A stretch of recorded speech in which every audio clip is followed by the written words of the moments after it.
So Philip, Chair of the Commonwealth Heritage Forum, is going to give a brief introduction to the talk this evening. Thanks very much, everyone, for joining us. Thanks, Rachel. Thanks. Right, well, look, thank you all for joining us for the first of our autumn series of webinars. We have others planned throughout the autumn, details of which you can find on our website, so please keep an eye out. We have some really interesting ones coming up between now and early December. But the first of these is a real blockbuster from Camilla Nichol, who's the CEO of the UK Antarctic Heritage Trust, which is the leading organisation in this country concerned with the sort of custodianship of Britain's Antarctic heritage, which is quite unique. Now, Camilla studied geology at the University of Edinburgh and a postgraduate course at University of Leicester in Museum Studies.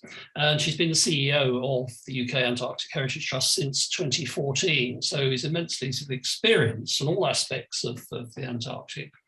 And it's, as we all know, the Antarctic stands in the forefront of the battle against climate change and in understanding the future of the planet. And it's perhaps very timely that we're having this talk now, just prior to COP26 in Glasgow, which opens very shortly. But alongside its sort of scientific significance, the Antarctic has a fascinating history and heritage. And of course, is the only continent where the first human settlement was established a little over 100 years ago. So, as with our other webinars, can you please mute your sound and turn off your own personal video to minimize interference? And then there'll be, Camilla will talk for about 45 minutes to an hour, and then there will be questions and answers, an opportunity to raise anything you wish to at that point. You can also, throughout the talk, submit comments or questions through the chat box at the bottom of the screen. So that's all for now. You will have seen that we're now recording the events, so for posterity, and that's all for me, I think. So Camilla, over to you. Thank you very much. Let me just share my screen and then hopefully you can see my introductory slide. Thank you so much for that lovely welcome, Philip, and also for inviting me today to speak to you tonight. It's always fun talking about my favourite subject, heritage, Antarctica, all those sorts of things. And I suppose it's particularly poignant, as you say, Philip, that I get to talk to you this evening, really, because on the sort of eve, if you like, of COP26, which opens this weekend. As you say, Antarctica is very much at the forefront of a lot of what's going on in our understanding of the climate. So it's probably a very apt moment, I think, to have a little look back.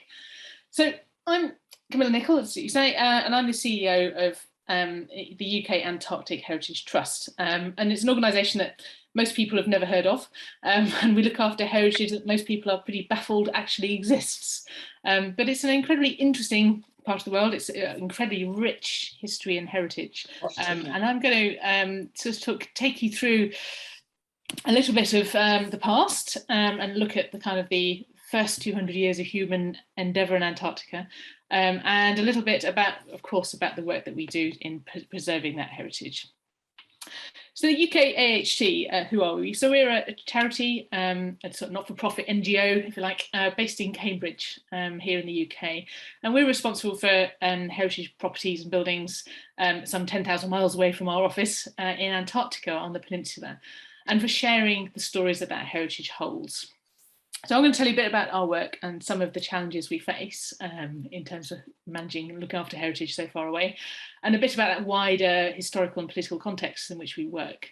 But I thought I'd start by running through a brief history, which should set the scene for how we've come to where we are, and then talk a bit more about what we get up to in Antarctica and closer to home. As Philip says, I'll be delighted to take questions afterwards. It's always the interesting bit, isn't it? We can get into discussion. So please, store them up, share them in the chat, and I look forward to having more of a conversation as the evening goes on. So Antarctica, it's this extraordinary place at the bottom of our planet. I think we'd all probably agree that it's incredibly important. It's a great wilderness, it's a scientific laboratory, it's a driver of global climate and a barometer of climate change.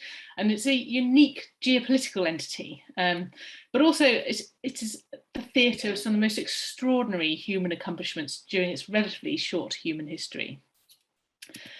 If we head back in time, we've had a kind of long fascination with this great white continent, even before we knew it existed.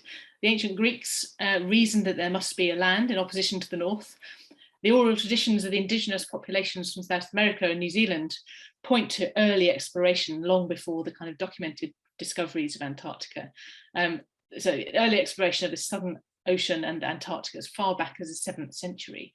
So whilst the records of our activity in Antarctica only go back 200 years, it's very likely there was contact, if you like, with Antarctica before then.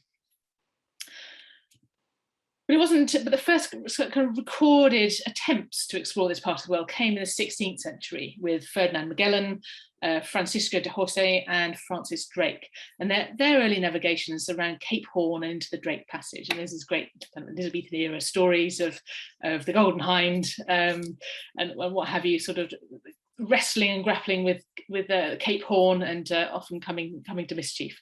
But these were the pioneering explorers that really had a go, but they didn't really get into the Drake Passage, and they certainly didn't get into the Southern Ocean proper.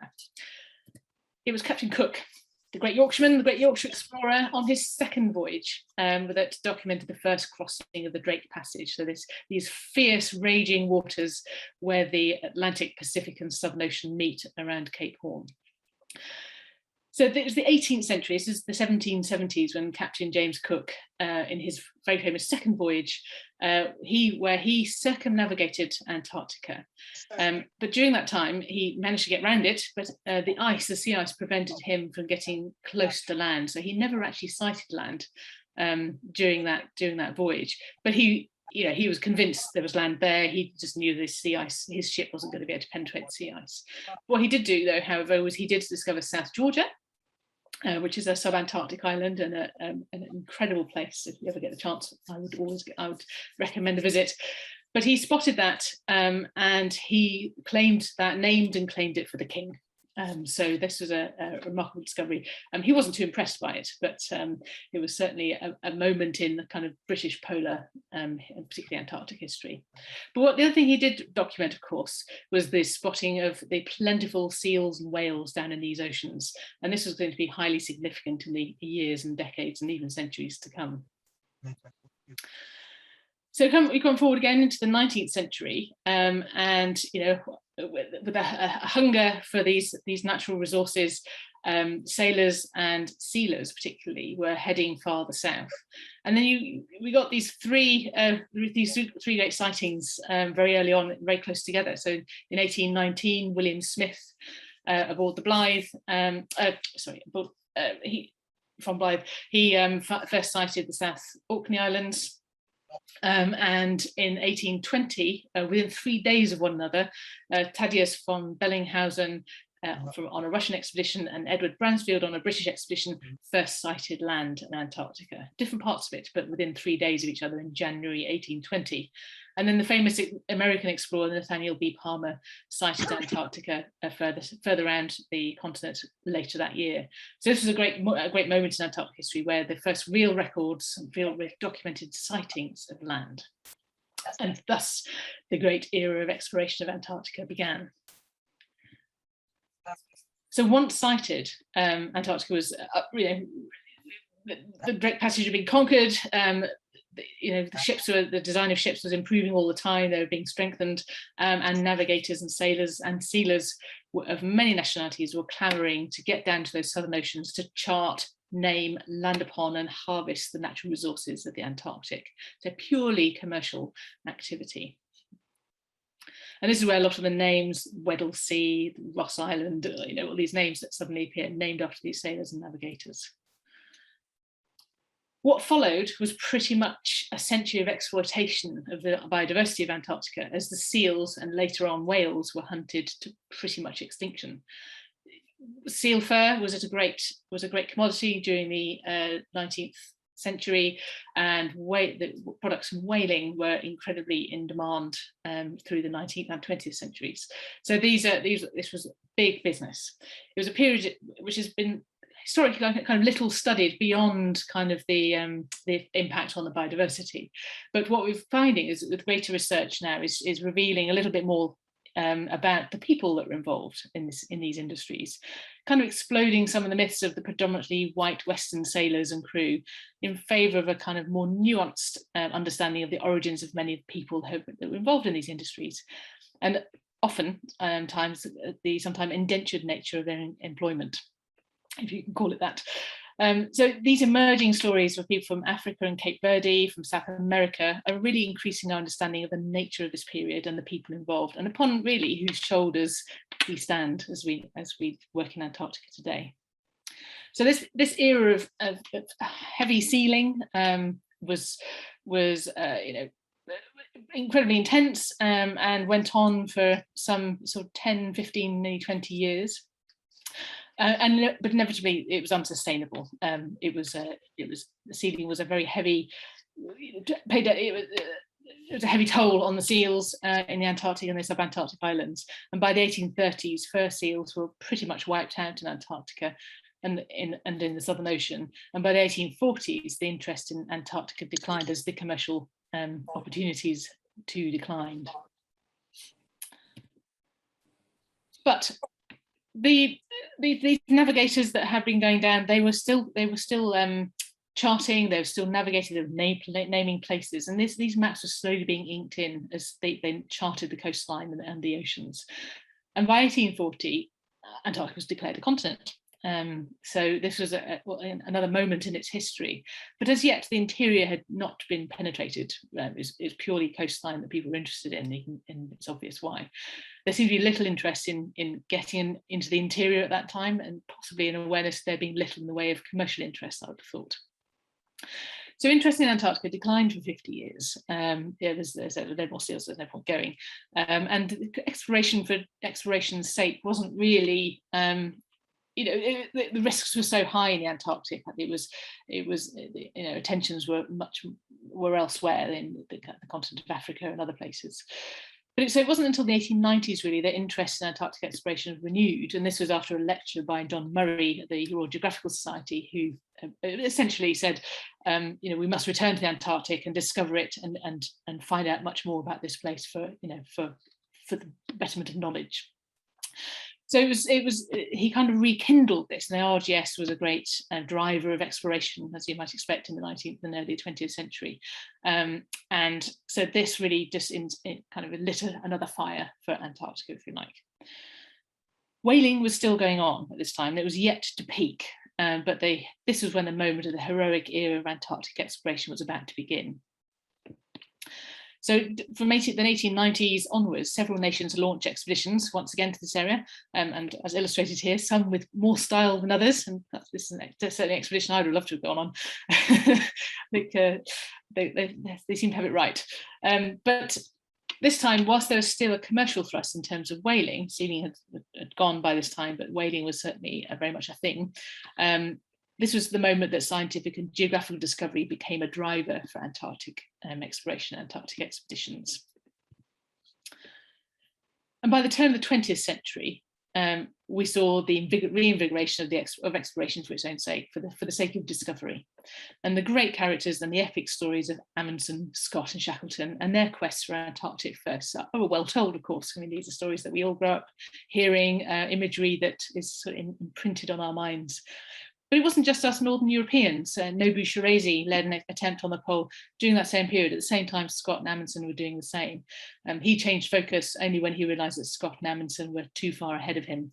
So he sort of pivoted to a more scientific endeavour, and a lot of the information he brought back, his expedition brought back, is still underpins some of the work that's still done today. What also characterised all of these heroic era expeditions was the integration of scientific inquiry and data collection. So lots of specimens were being collected and a lot more scientific observations were being made. And a great character and a great figure in this was William Spears Bruce, who died 100 years ago tomorrow, in fact. He led the very first Scottish scientific Antarctic expedition. He was driven by science and established Antarctica's first meteorological station, which continues today as an unbroken meteorological record on the South Orkney Islands. So this is a moment with some tremendous characters and some, let's say, tremendous imagery. Who can forget the bagpiping with the penguin? But these are the stories that really, when you think of the Antarctic or you talk about the Antarctic, these are the figures that come to mind. For the 1920s and 30s, this period, sort of the heroic era from 1895 to 1922 was the heroic era of exploration, so relatively short-lived. But the 20s and 30s saw the end of both this heroic era of exploration, and that this pretty much ended with Shackleton's death aboard the Quest in 1922, again, centenary next year. And the whaling industry was beginning to decline as the decimated whale populations were no longer commercially viable. And this period also saw an intensification of the geopolitics of Antarctica, which was the next phase of Antarctic history.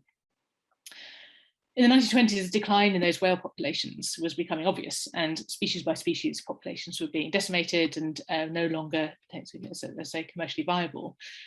And there's one quote said it was described as being more like mining than fishing, and it was certainly an unsustainable industry. It had been a very lucrative industry, particularly for the UK, and the UK, wishing to sustain this valuable tax income from whaling, realised that this unsustainable industry could not continue as it was, and that whaling needed to be put on a more sustainable footing. So they initiated discovery investigations, and this was a programme of oceanographic research which aimed to perpetuate and regulate the whaling industry. These are expeditions that sent out on the ship, the Discovery, which was Scott's ship, of course, in the beginning of the century, and also the ship that's up in Dundee today, and you can visit it even now.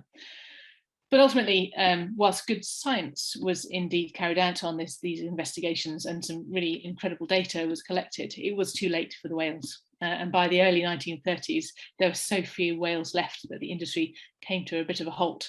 There were some vestiges left on South Georgia, and that the whaling continued there for another 30 years. But by this time, in the Antarctic, the species were almost extinct, and that was the end of that industry in all but name. But ever since Antarctica was first sighted in 1820, there's always been a political component to Antarctic exploration. As an uninhabited continent, there was a kind of governance vacuum, if you like. Nobody owned it, nobody lived there, nobody could lay claim to it in the way that nations can with the Arctic. So in 1908, the UK established the very first territorial claim of Antarctica. And what they did was ostensibly extend the Falkland Islands dependencies. So you can see on that left-hand image, this great sort of wedge shape stretches down from the Falkland Islands down through the Antarctic Peninsula region and down to the South Pole. It was a shrewd move, actually, because it was in order to regulate and levy taxes on this lucrative whaling industry, which was having its heyday at that time. And aided by the UK, the then British colonies of New Zealand and Australia also established these large claims. So you can see on the right-hand image, this kind of Trivial Pursuit cheese, if you like, with these portions of Antarctica being claimed by different nations. France also followed, claiming this very narrow little wedge down in that bottom right-hand corner, which is the point the first Frenchman went ashore. And Norway was the other whaling superpower. It also claimed a large stretch.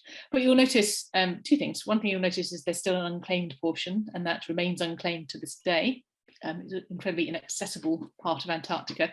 All the other parts really point to other continents on the Earth, whereas the unclaimed part, it just points into the Pacific Ocean. And the other thing you'll notice is the Antarctic Peninsula region has 3 overlapping claims, and this is where trouble begins to brew, as you might expect. So in the 1940s, when Chile and Argentina, so this was 35 years after the British claim in 1908, Chile and Argentina both laid claim to the Antarctic Peninsula, being the most proximal nations to it. And thus these 3 overlapping claims in the busiest region of the Antarctic were made, and as I say, temperatures began to rise. And this political element came to dominate Antarctic affairs during and after the Second World War. So we're in the 1940s now. We go by way of a Parisian nightclub, where Britain and other nations were establishing wintering bases in order to assert their claims to these parts of Antarctica. So if you've got people year round, then you can sort of assert your territorial claim a little more heavily. So these territorial claims were strengthened by these expeditions that were there to build bases and place mostly men there year round. So in 1943, the British Admiralty and the Colonial Office established a secret operation to establish these wintering bases for the UK, and it was codenamed Operation Tabarin, purportedly after a famous Parisian nightclub, hence the poster. The cover story was that it was to monitor and deter German U-boat activity in the Southern Ocean and to collect meteorological records for the Allied shipping. But the real purpose of the operation was to counter Argentina's encroachment on the British Antarctic territory.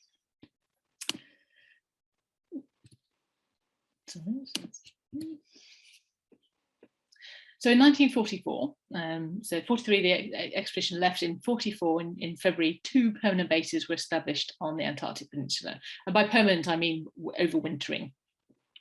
One was at Port Lockroy and the other Whalers Bay on Deception Island. And you'll see on the right-hand side, these are quite far north on the Antarctic Peninsula, and they're both sheltered harbours where it's safe to berth ships and also safe to build huts, but also fairly prominent. So any other shipping going by would notice them. They're kind of strategic locations on the peninsula from where they could monitor Argentine activity and also be visible to any passing ships. This expedition was led by Lieutenant James Marr, and he's an Antarctic veteran. He was a Boy Scout on Shackleton's Quest expedition in 1922, and he later sailed with those discovery investigations. So real experienced Antarctic hand, but also an experienced scientist. And he knew, because he was going to be recruiting men to overwinter Antarctica, he knew they need to be occupied with something. So he recruited educated men, mostly scientists, who would keep themselves occupied with scientific work and observations during their what will be 2 years on base. And this really marked the start of the British state-funded scientific programme in Antarctica, and what was to become the birthplace of the British Antarctic Survey. The following year, a base at Hope Bay was established on that top right-hand side. You can see these strategic locations, these wintering stations were established. One of the more quirky aspects of the establishment of these bases was the opening of post offices at each base, what could be more British. Stamps are a form of currency, and if a nation is to issue stamps for one of its territories, it further strengthens that territorial claim, of course. So in true British fashion, post offices popped up locations up and down the peninsula as these huts were being built and established, and mail was sent back and forth to the UK, to Britain, via Stanley in the Falkland Islands. And each hut had a post office sign. Not all of them had pigs, I have to say, but the postal service is something that has remained very important in Antarctica right all the way from the 1940s onwards.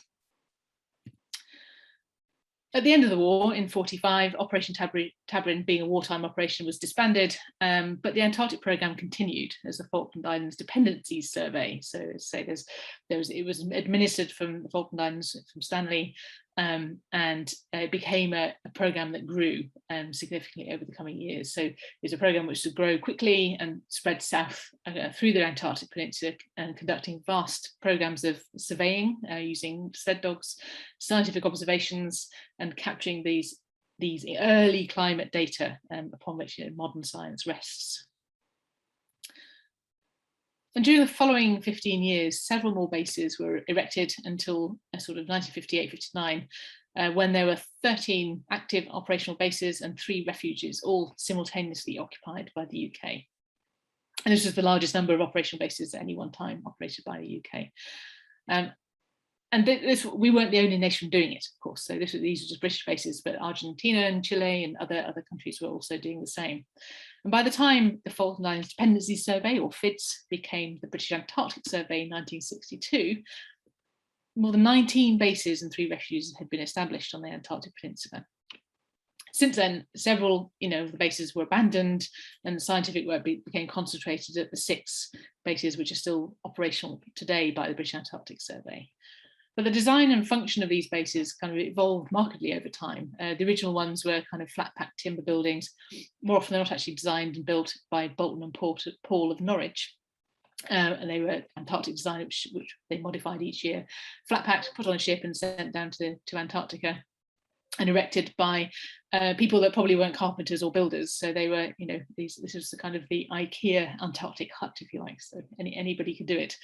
But later it became more sophisticated, and they were built to withstand different pressures. So you'll see in the top right there is one iteration of the Halley base, and this is one that was designed in a kind of Nissen hut format and designed very much to be buried under ice and to withstand that and be accessed from tunnels above.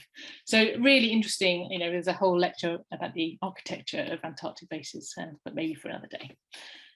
But this was a really important period. The late 1950s was a real heyday for Antarctic science and Antarctic exploration. 57-58 was the International Geophysical Year, and it was a heady 17 months of international scientific collaboration, focused largely, but not exclusively, on Antarctica. I think it was 67 countries participated in this huge global program, and this is also space exploration was starting to peak as well.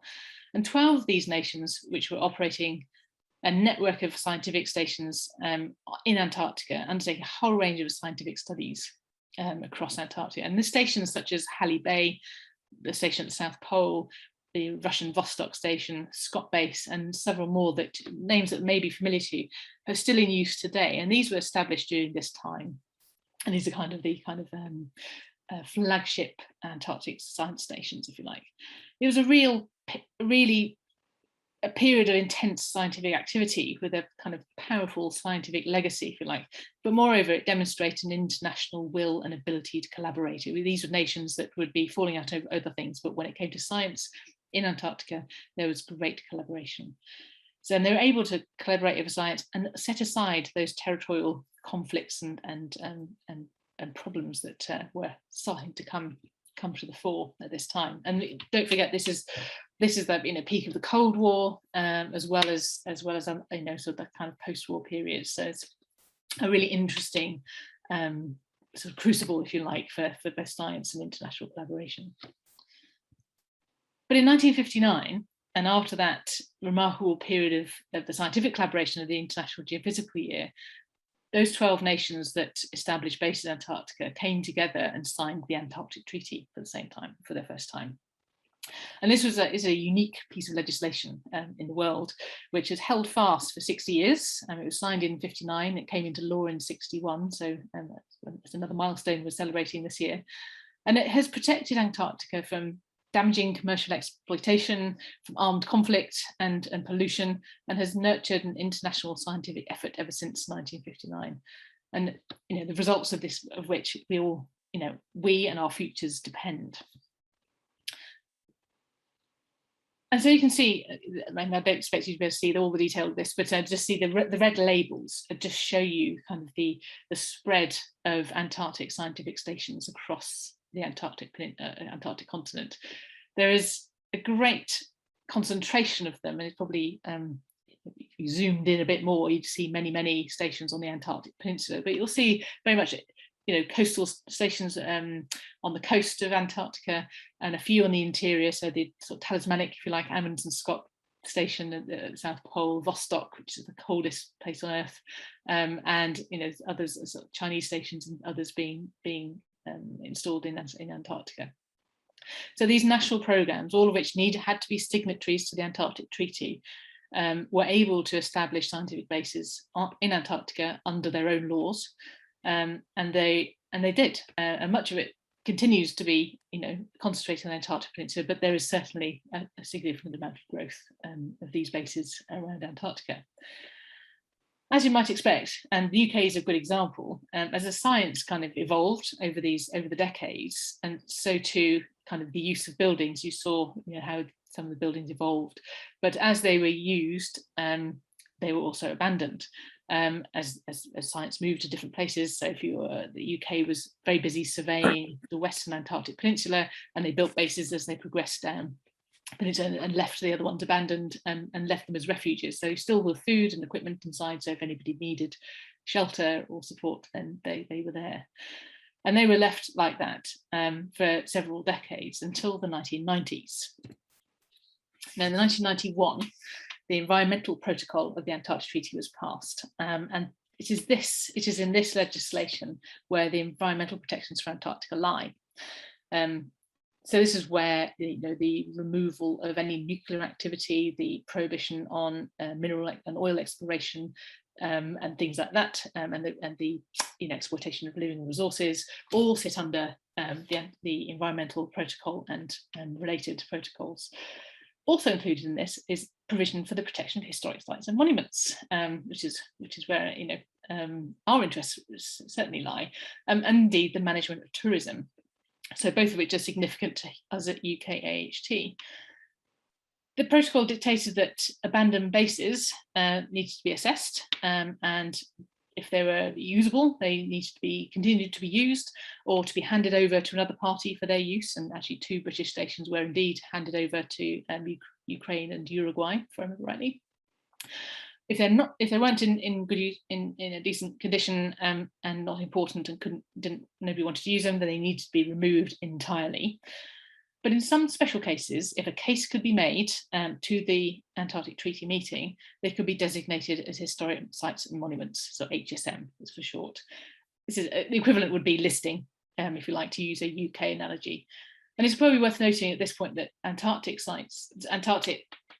sits outside other international conventions and bodies, if you like. So, the Antarctic Treaty sits outside UNESCO, outside NATO and the United Nations and all of that. So you won't ever find World Heritage Sites in Antarctica, but you will find their parallels.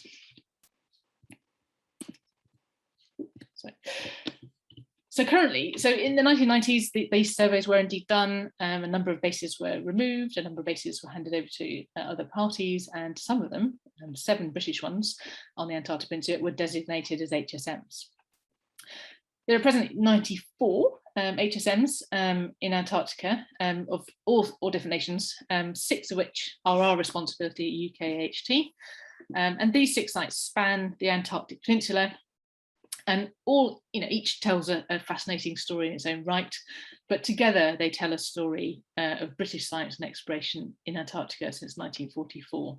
So really the scientific heyday, which brings us to the present day, if you like, of really intense scientific activity in Antarctica.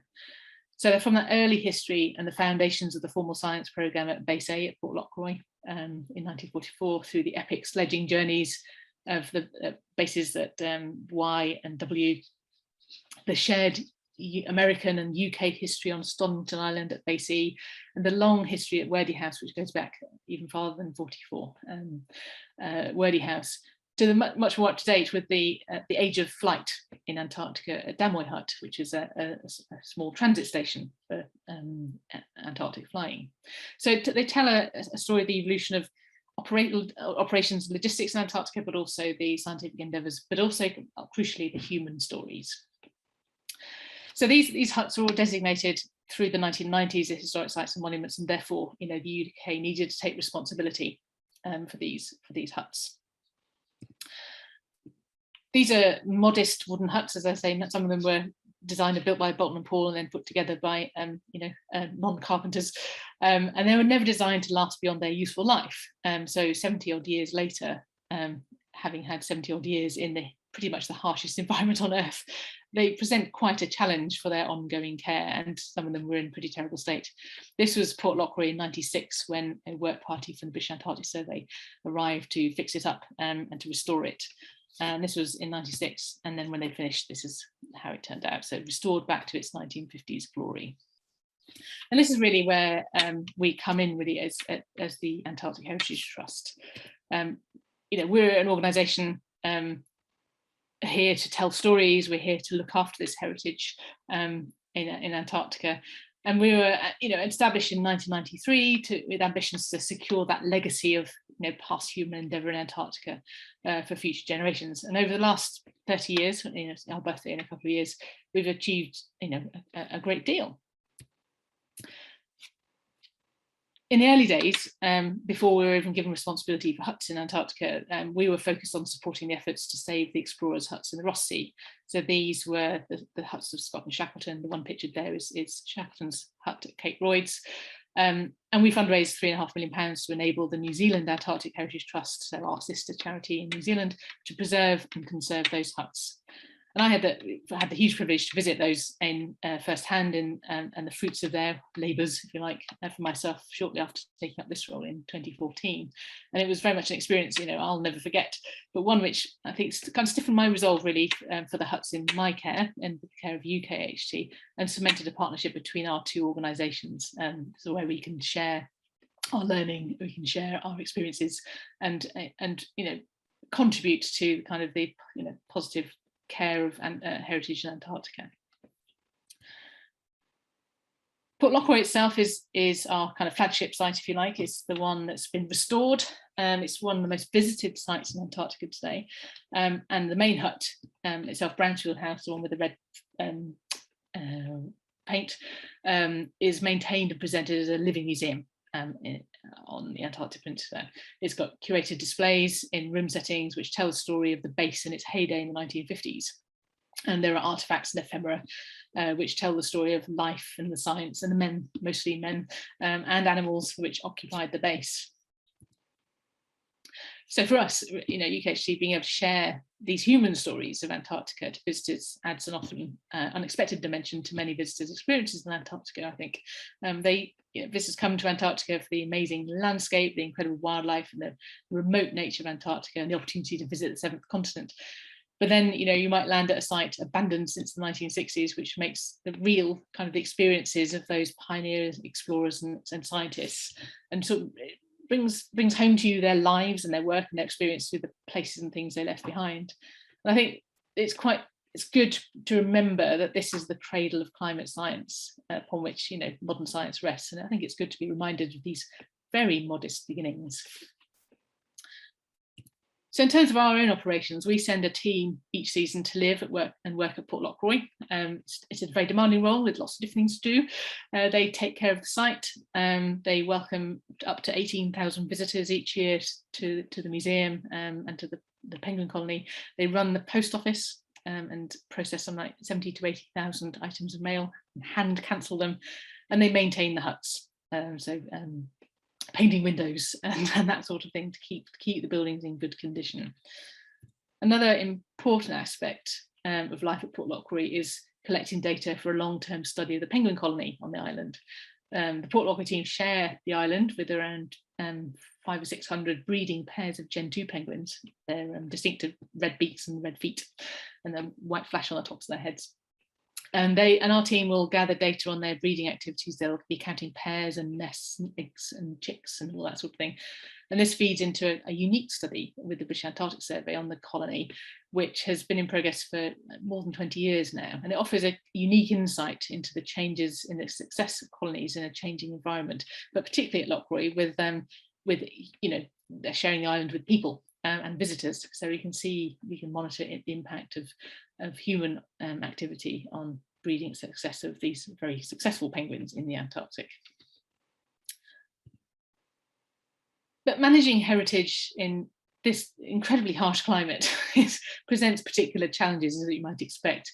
We have long planning cycles, we have short windows of opportunity which may not even open and may slam shut at the slightest opportunity if conditions deteriorate.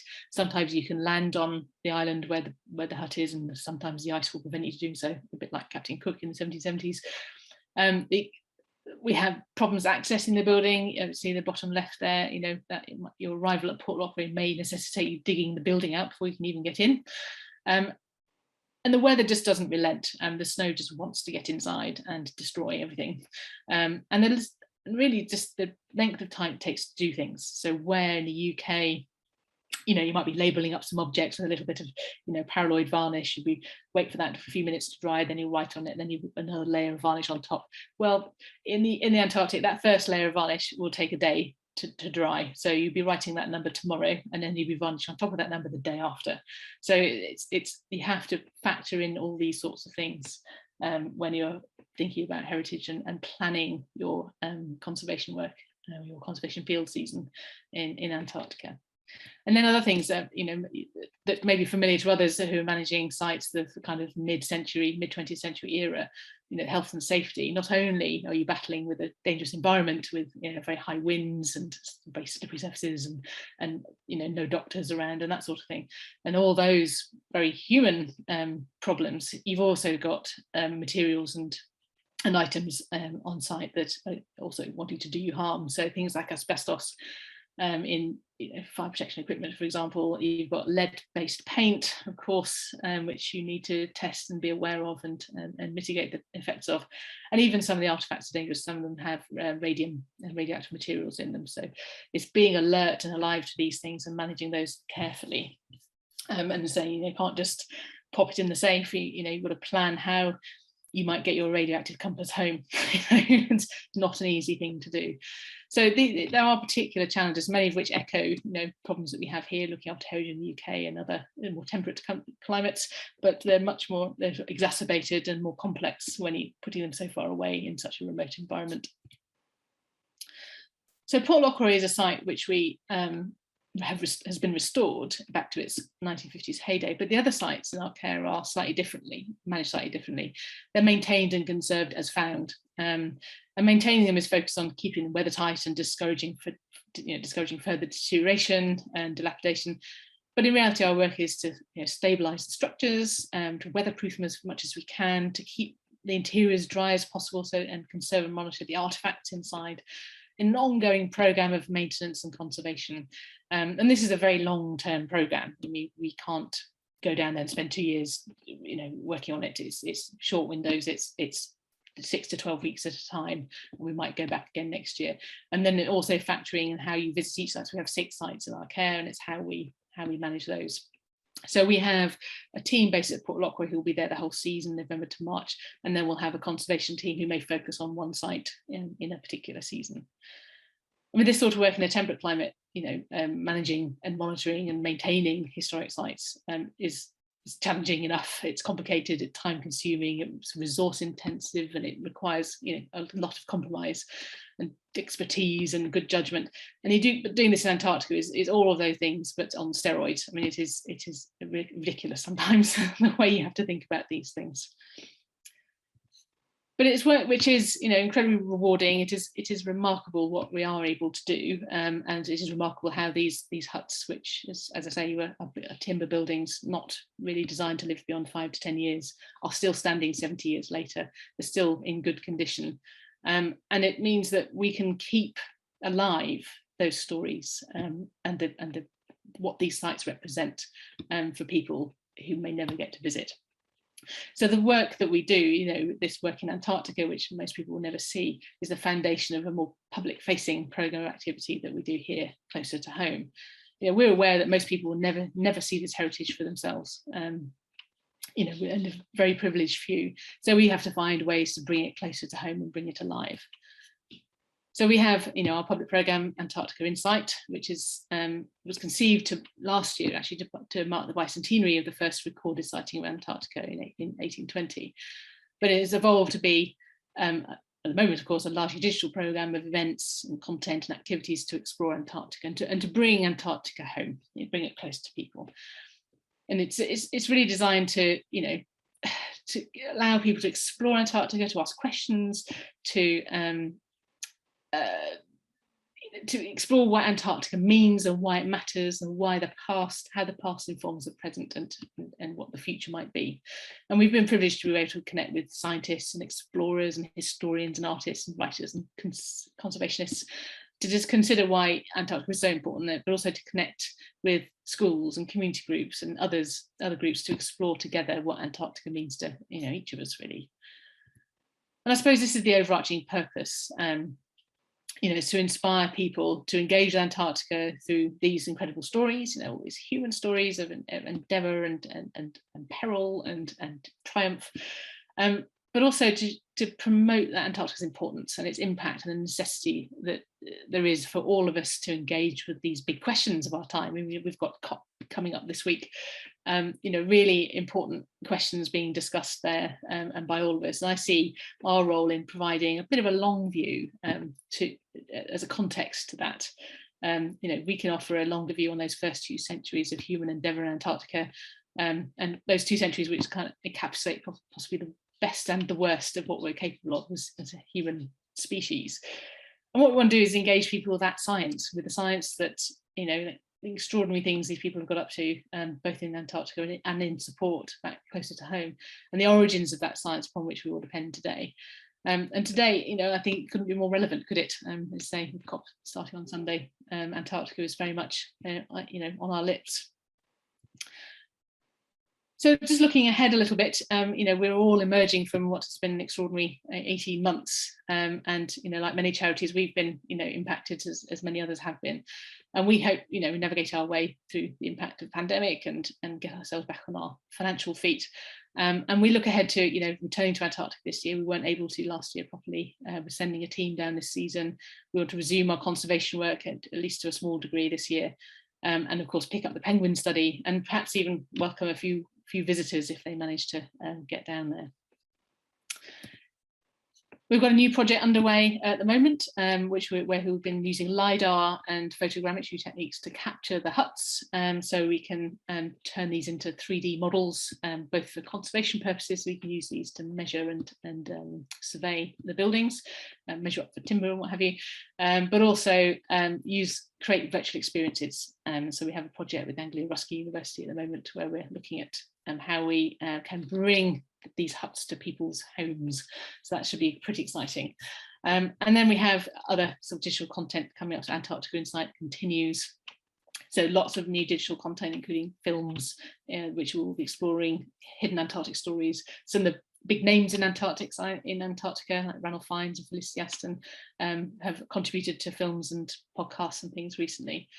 But we want, as more than anything, like everybody, really to get back out in person. The opportunity to mark Antarctica Day in December, or Midwinter's Day in June, with real people, in a real space is really what we're hoping for. So we look ahead, with some optimism, but with cautious optimism, I think, about how we can get back some sort of normal. So really, that's what I wanted to sort of tell you about. I'm really interested in your questions and what you'd like to know a bit more about. If you want to find out more after this, please do visit the website or follow us on social media. We're on all the channels, not yet on TikTok. If you're moved to, please make a donation, and I would encourage everybody to adopt a penguin for Christmas. But for now, thank you very much, and I look forward to your questions. Camilla, thank you very much indeed for an absolutely fascinating tour through Antarctica and its history. I'm sure, though I know there are some questions, but can I just firstly say apologies to those who joined late and were unable to join on time, but just to say it has been recorded, and the whole talk will be on our website, so it'll be there for posterity. So if you want to catch up, do have a look there. But into the questions, I think it's Laura who said, if I can give her a question for her, was there much competition between different nations in the early days, from say 1770s to 1820s, to be the first to actually discover the continent? And second half of the question is, could you recommend any resources for finding out more about that particular era of exploration? Sure. In terms of competition, yes. After Cook had been down, and his detailed document, his diaries and logs and things of his explorations, but also his off-putting, his records were quite off-putting to many sailors, and saying this is a ghastly place, so I don't know why anybody would want to come here again. But it did whet the appetites of many, and so there was there was a race. I mean, certainly it culminated in 1819, 1820 to get in for the first sighting. But Antarctic Peninsula is that kind of archipelago of islands as well as a kind of arm of a continent. So these outlying islands are starting to be seen and spotted. But and it was certainly the Americans were down there, the UK was down there, and the Russians and others were, ostensibly really for the commercial benefit. It was sealing that it was really driving a lot of this, but the opportunity to plant a flag was certainly not to be missed.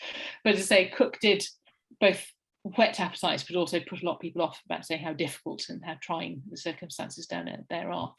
In terms of resources, I mean, I would certainly really recommend any books about Cook at that time. There are a couple of accounts of William Bransfield's expeditions. There's one by one of his descendants called Sheila Bransfield, which tells his story, and the log from the midshipman on that Bransfield's expedition is also quite an interesting read. So they're very good. But there are fewer books there really about that era than there are about the later periods you might expect. But there's still some in the pipeline, I think. And certainly, I think last year stimulated some more people to get their quills to paper and to write some more about this really fascinating period. Another question that Roger has actually submitted to everybody, and I think it's really a comment perhaps rather than a question, but if I can paraphrase what he said, it's with COP26 next week. He keeps urging everyone who cares about loss of biodiversity and climate change to personally contact their political representatives and make sure they make their views known. And the comment that really politicians only take account of what a person thinks if that person tells them what they think. They know we're tired of rhetoric and demand real action. I suspect most of us around on the call today will endorse that and enthusiastically. Hopefully COP26 will deliver some real change. Yeah. We wait. Now is the moment, for sure. Now is the moment, definitely. If anybody else wants to ask a question, please raise your hand. Can't see anyone at the moment, but Chairman's prerogative, I just wanted to ask you, Camilla, you said right at the beginning, very interestingly, that the whaling and sealing in the early days, there were possibly indentured labour and also sort of visits from other countries other than Europe. I think you mentioned Africa and Cape Verde Islands. I mean, were these people who served on the European ships, or were these actually their own voyages that they were making from places like Cape Verde? Yeah, no, both really. So in the very early days, certainly those with oral traditions and who don't have traditions writing things down, certainly research is now showing there are stories been told that have been passed down orally that suggest that exploration in the Southern Ocean long before the 19th century. So these are indigenous Maori and South American people who were getting down there. So there's certainly a growing interest in, well, there's a great interest in it, but a growing body of evidence for this, and so as far back as 7th century. In terms of kind of Africa and Cape Verde, that is more, as you say, it's the whaling ships heading south from Northern Europe and picking up labour on the way. And Cape Verde was very much a stopping off point where they'd bring people on board. Again, written records are rather spartan for this period, but there are ledgers which do show that people were brought on board, men and women were brought on board, and they do suggest they're indentured as opposed to being fully employed with all the rights that that might bestow. And this was as late as the 1910s and 1920s. So this is long after the abolition of slavery. So there's growing evidence of that, and some really interesting research going on to that at the moment. And people are looking at these records in a different way. Interpreting this. And that photograph I showed you, was of a Cape Verdean on a whaling ship in 1911. Oh. There's certainly people with African heritage on these ships. Yeah. Sorry, I don't want to dominate the questions, but I mean, you said that about the very early contact, possibly from Maori and South America. Is there any archaeological evidence of that sort of contact, however sparse? Yeah, no, not as far back as that, no. But there is certainly archaeological evidence of the first woman in Antarctica was a South American indigenous person. Her remains have been found on an island in the South Shetland Islands, so she was probably on one of the sealing ships. So there's quite a lot of archaeological evidence of sealing. There's sort of sealing pots and all sorts of things that you do find on a lot of the islands in Antarctica.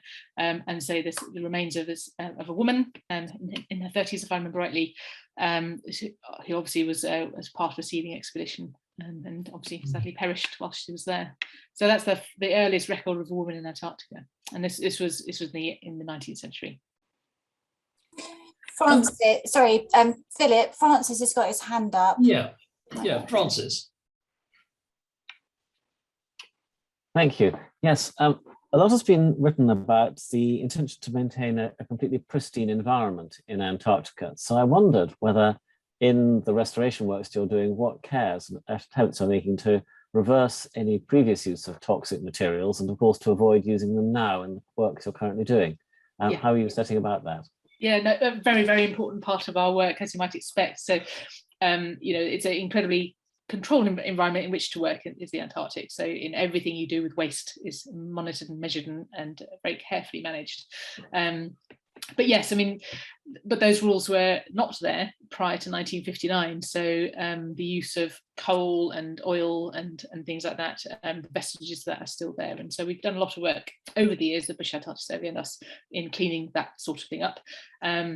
There was a nuclear power station in Antarctica in the 1940s and 50s in the Ross Sea area, an American one. That's no longer there, of course. But yes, I mean, a lot of the mitigations of previous pollution is being managed now. This is probably the most acutely felt in South Georgia, actually, with the whaling stations that they have there. So these are abandoned whaling stations, enormous complexes of iron and asbestos and heavy oil and whale oil. So the cleanup of that is a pretty intense and well thought through operation, and is yet to be concluded. There's a lot of work to do to decontaminate there. But in terms of operations now, very heavy regulations on what you can and cannot do in the Antarctic and how you manage materials, what materials you're allowed to take with you. Polystyrene is forbidden from Antarctica, for example. Heavy oil, ships can't use heavy oil. There are very strict codes around shipping and what fuels they can use and all that sort of thing. Every item of waste, every item we take down has to be logged and inventoried, and every item of waste weighed and returned. And we have to evidence the cycle after that.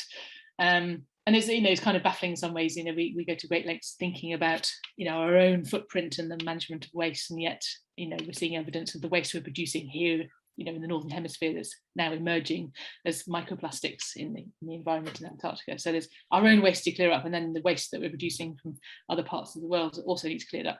So yes, so that management is very important. And the other significant aspect of it is biosecurity. And again, particularly acute in South Georgia, where it's a slightly more temperate environment, in which other birds other than penguins can thrive, where introduced species have played havoc. So rats have played havoc and devastated over the years, devastated the natural environment there. They introduced, whalers introduced deer on South Georgia, which of course ate all the greenery.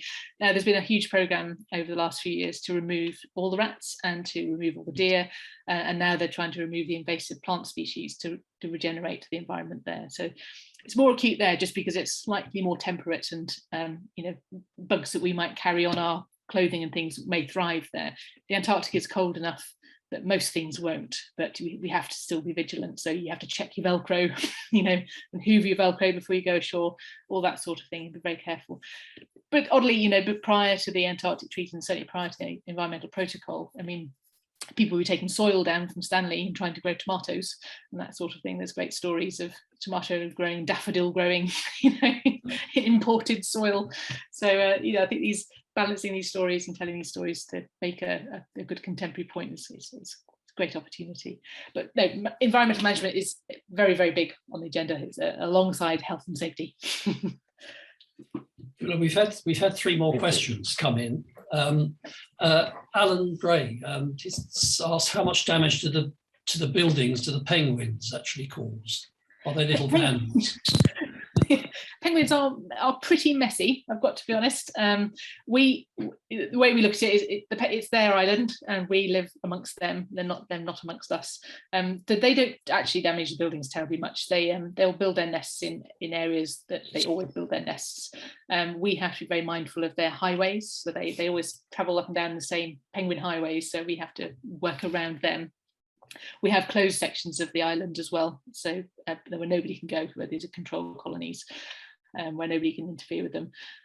But at other sites, the problems we have are with things like fur seals and elephant seals, who don't care where they roll and crash about, and they crash into buildings, smash it up a bit, and then crash out again. Elephant seals have a terrible habit of rolling on top of things. So they all roll on top of whalers' graves, for example. In Sydney Island, there's a whalers' Norwegian cemetery, and a elephant seal broke into there, rolled around, knocked all the gravestones over, and then promptly died on top of one of them, which was incredibly difficult to deal with. So yes, I mean the pests, if you like, we deal in the UK. It's silverfish and woolly bears and moths, clothes moth. In the Antarctic, it is fur seals and elephant seals that cause problems. The other pest is the dear little sheathbill, which is like a white pigeon, if you like, and they have a particular liking for putty. So if you're re-puttying your window, you'll turn your back and the sheathbill will be there plucking it out of the window again. So these are the kind of things to contend with. Of course, we're not going to be using silicon sealant, but we're putting that tasty putty, linseed putty, they'll be trying to rip it out. So yeah, the wildlife, we have to work alongside it, and you step back. And there are again lots of rules about how you behave around wildlife. But living on an island with them, it's their island, and we're just there amongst them. Another question from Andrew Tuggy is really, what are your two biggest concerns for the future of your trust? That's a very good question. I mean, of course, like all charities, financial sustainability at the moment is certainly most pressing. I mean, our income model rests very heavily on our ability to operate in Antarctica. We are the most visited tourist destination in Antarctica, and therefore people will come and send their 80,000 postcards and buy their cuddly penguins and t-shirts and things. So we do rely on income from that. And of course, there's no tourist season last year, and that wiped out any income from that source last year. So that, of course, like all charities, is a major concern at the moment, and longer term it's just maintaining that financial sustainability.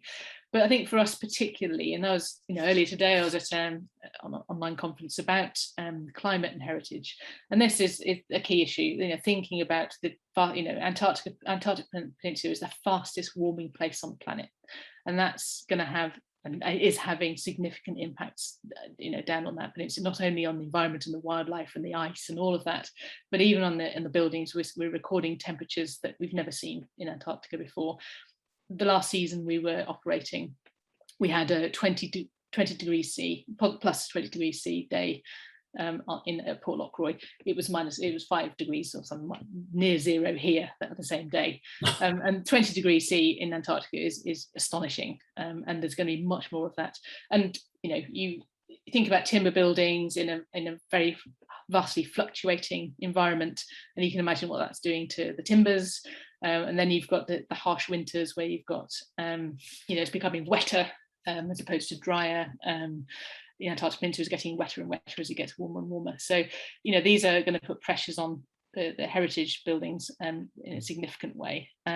Interestingly, we're less worried about the impact of sea level change, because what is likely to happen is sea level will drop in Antarctica if the ice sheets melt as the Earth's crust rebounds. So we may see elevation above sea level where in the UK, in East Anglia, will be spring underwater. But no, I think the impacts of climate change, are being felt now. They're going to be much more significant over the coming years, and we need to be able to manage that. The corollary problems there as well, of course, is the impact on tourism and of tourism.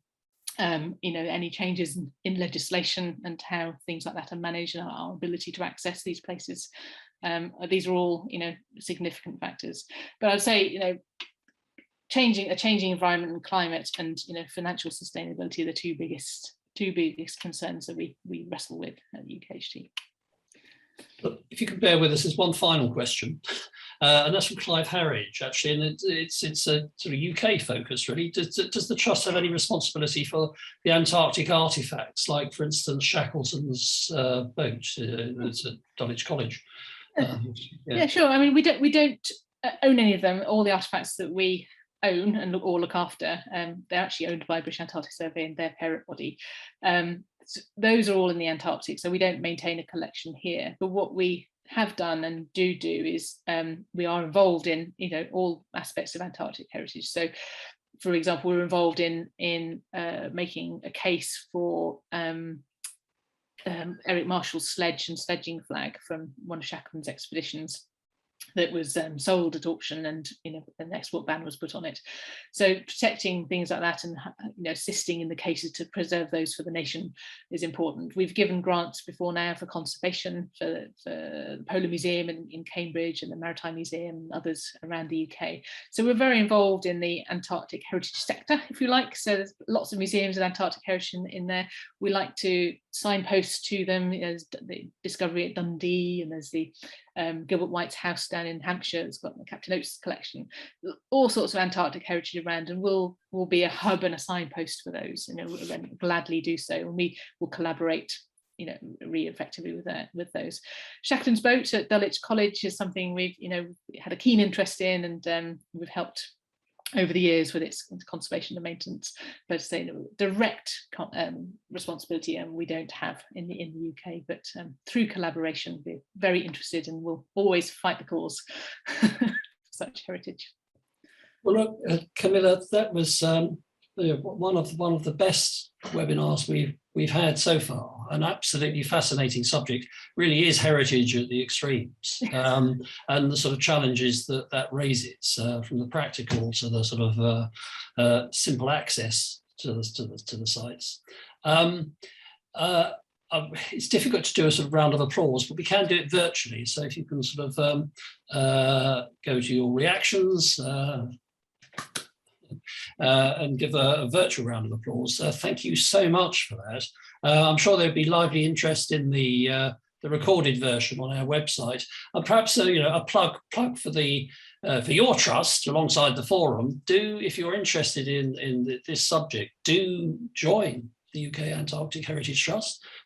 Pledge your support, and indeed do keep in close contact with the forum and the work that we're doing, and join us as well. So on that note, I think, thank you again, Camilla, and that's the end of the session. Thank you. Thank you very much for having me. Thank you.